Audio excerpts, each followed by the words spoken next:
नमः शिवाय दोस्तों, स्वागत है आपका हमारे चैनल वर्ल्ड ऑफ हैप्पीनेस में। मैं स्वामी प्रेम विराट आपका हार्दिक अभिनंदन करता हूं। दोस्तों, एक टॉपिक आज और बात कर लेते हैं।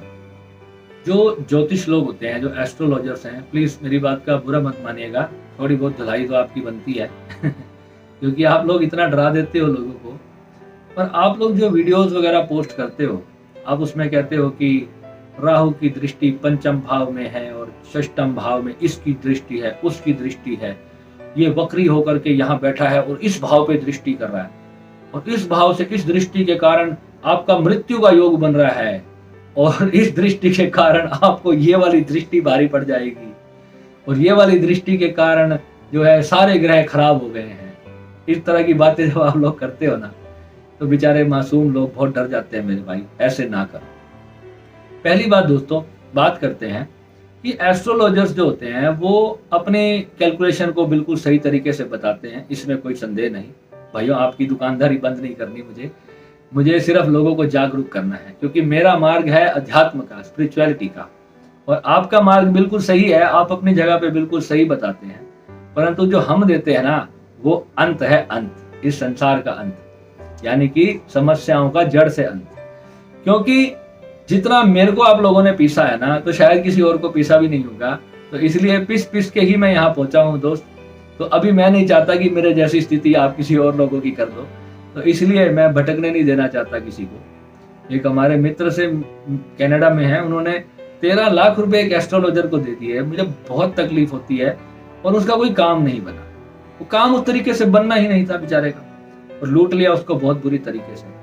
तो दोस्तों, सबसे पहले बात समझने की ये है कि जो एस्ट्रोलॉजर्स हैं वो अपने बात कहते हैं कि ये ग्रह जो है इस ग्रह पर दृष्टि बना रहा है, पंचम से षष्ठम भाव पे दृष्टि बना रहा है और इस तरीके से ये आपको फल देता है। ये बिल्कुल सही कैलकुलेशन है अगर हम एस्ट्रोलॉजी की बात करें। परंतु क्या आप इन लोगों के वीडियोस देखते हो? क्या आपको पता है कि इसकी दृष्टि आपको कैलकुलेट करने आती है कि कौन से ग्रह की जो किस राशि में है और वो किस तरीके से वो उसको प्रभाव दे रहा है? जिस चीज के बारे में आपको नॉलेज नहीं है, आप उस तरह के वीडियोस क्यों देखते हो? आप पहले समझिए कि कोई व्यक्ति आपको बता रहा है कि ये ग्रह जो है इस राशि में बैठा है और ये जो है ऐसा फल आपको दे रहा है, वैसा फल दे रहा है। अब ये कंफ्यूजन जो है ना, बहुत ज्यादा क्रिएट किया जाता है। सिंप्लिसिटी से बात क्यों नहीं की जाती? बिल्कुल सीधे तरीके से साफ शब्दों में बात को क्लियर कर दो कि भैया ये कुंडली है, इस कुंडली में ये प्रॉब्लम है और इसका ये सॉल्यूशन है, दैट्स ऑल, बात खत्म हो जाती है। अब उसको इतना लंबा, कल एक वीडियो एस्ट्रोलॉजर का किसी ने मेरे पास भेज दिया और उसमें बताया भैया ये दृष्टियां क्या होती हैं, ये मेरे देखना मेरी कुंडली में कौन सी दृष्टि आ रही है राहु की। मैंने कहा मेरे भाई तू सब में ना पढ़, राहु का उपाय सिंपल सा राहु का उपाय है, काले और नीले कपड़ों का परहेज कर ले। अब ये मैं ब्लैक टी शर्ट डाल के बैठा हूँ, ये मेरा फेवरेट कलर है और इसका उपाय कर रखा है मैंने। ब्लैक कलर मैं छोड़ नहीं सकता था। मेरे एस्ट्रोलॉजर ने मुझे 20 साल पहले कह दिया था कि ब्लैक कलर मत पहना कर। मैंने कहा भाई मैं ब्लैक तो छोड़ूंगा नहीं। उन्होंने कहा ब्लू भी नहीं पहनना, तो मैं कहा मैं ब्लू भी नहीं छोड़ूंगा। अब उसके पीछे कारण क्या है? क्योंकि मेरा ब्लैक कलर मेरी तो जान है, मेरे को ब्लैक कलर बहुत प्यारा है और ब्लू कलर की जीन्स पहनता हूँ तो मुझे बहुत अच्छा लगता है ब्लू कलर। अब एस्ट्रोलॉजर ने मुझे ये दोनों कलर मना कर दिए। उसने कहा अगर तू ये पहनेगा तो समस्याएं तेरी कभी कम नहीं होंगी। मैंने कहा समस्याएं चाहे जितनी मर्जी आ जाए, मेरे को अपनी साधना पे भरोसा है, मेरे को इन ऊर्जाओं पे भरोसा नहीं है। मेरी साधना जो है वो इस ऊर्जा को खत्म कर सकती है, मुझे इतना भरोसा था। और हमेशा मैं ब्लू और ब्लैक में ज्यादातर आपको मिलूंगा, अब कभी भी देख लेना। ये दोनों मेरे फेवरेट कलर हैं। पर इसका उपाय कर रखा है, इसकी तोड़ कर रखी है। अब वो जो तोड़ है वो हम आपको सिखाते हैं कि आपको जो है ये ब्लैक कलर जो है काली एनर्जी को अट्रैक्ट करता है, ब्लू कलर ब्लू एनर्जी को अट्रैक्ट करता है। आपके ऑरा के अंदर राहु की जो समस्याएं हैं उनको खींचता है अपनी ओर। अब आपको लगेगा क्या मैं इतना बड़ा बेवकूफ हूं जब इतनी बात आपको बता रहा हूं और खुद और मैं काले और नीले कपड़े पहनता हूं। अभी आज ही एक हमारी साधक ने, हमें एक लड़की है, उन्होंने मैसेज किया कि भैया क्या मैं ब्लू और ब्लैक पहन सकती हूँ? मैंने कहा आपको नहीं पहनना, अभी जब समय आएगा तो मैं आपको बोल दूंगा आप पहन लेना, अभी आपको नहीं पहनना। क्योंकि इसका रीजन है, जब आप साधना करते हो तो आप शक्ति का इन्वोक करते हो, शक्ति आती है आपके भीतर। जब शक्ति आएगी और काले नीले कपड़े पहनोगे तो वैसा प्रभाव देगी आपको। अभी आपको अपने सावन चक्र को अच्छी तरह समझना है, उस एनर्जी को, अपने उस ऑरा को आप किस तरीके से अच्छे से अपने अनुरूप, आज आपको 1 महीने बाद आप ऐसी स्थिति अपने जीवन में चाह रहे हो, आपको उससे फाइट करना है।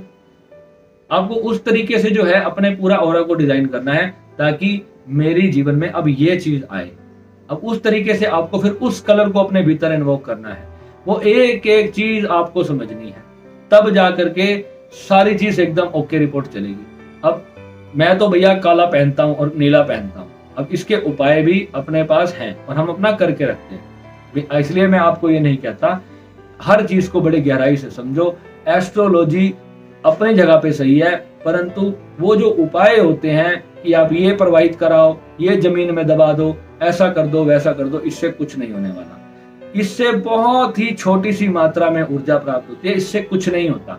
हमको चाहिए तुरंत एकदम एक्शन चाहिए जीवन के अंदर, और उस तरीके की चीजें हमें अपने जीवन में करनी है। वो जब हम करेंगे तो फिर हमारे सारे के सारे ग्रह बैलेंस रहेंगे। तो ग्रहों के लिए परेशान होना बिल्कुल बंद कर दो। और जितने मेरे से जुड़े हुए मेंबर हैं, मैं लिख के दे देता हूं आपको कि ग्रहों की वजह से कोई समस्या नहीं आने दूंगा। बाकी छोटी मोटी तो चीजें आज की डेट में किसके साथ नहीं है, छोटी मोटी तो सबके साथ लगी रहती है। कोई भीषण गंभीर समस्या होती है जो कि जैसे कि एक्सीडेंट्स हो गए, कोई हादसा होता है, वो होता है मंगल और शनि के कारण। मंगल और शनि जो होते हैं, शनि ग्रह जो होता है ये ब्लैक रंग से प्रभावित होता है। किसी को जो है ब्लैक रंग अलाउड होता है शनि की स्थिति के हिसाब से, और किसी को नहीं होता। इसलिए मैं सभी को बोलता हूं कि जब तक आपके पास बृहस्पति की इतनी एनर्जी नहीं है, तब तक जो है आप ब्लैक कलर को अवॉइड करो। आपकी बॉडी में इतनी ऊर्जा होनी चाहिए कि कोई इस तरह का ग्रह आपको प्रभावित ना कर सके, और आप अपने विचारों के तल पे इतने स्ट्रांग होने चाहिए तो आपको जो है ये नकारात्मक चीजें प्रभावित ना करें। नकारात्मकता तो आप पे 24 घंटे अटैक करेगी, आप उसका मजा भी ले सकते हो, आप उसके साथ खेल भी सकते हो, सब कुछ कर सकते हो, परंतु जीवन भी जीना है। अब जैसे एक चूहा होता है, अब उसको जाले में फंसना भी है और वहां से लड्डू निकाल के लाना भी है, और कई बार तो फंस भी जाता है। अब वो ये सोचता है नहीं है कि मैं फंसूंगा उसके अंदर, वो उसको लालच होता है सिर्फ लड्डू का, कि लड्डू पड़ा है, लड्डू के चक्कर में वो अंदर जाता है, और कई बार गेट बंद हो जाता है, फंस जाता है वो। तो बस ऐसे ही है ये सब कुछ, तो इसको गहराई से समझना है। ठीक है, मिलते हैं अगले वीडियो में। नमस्कार।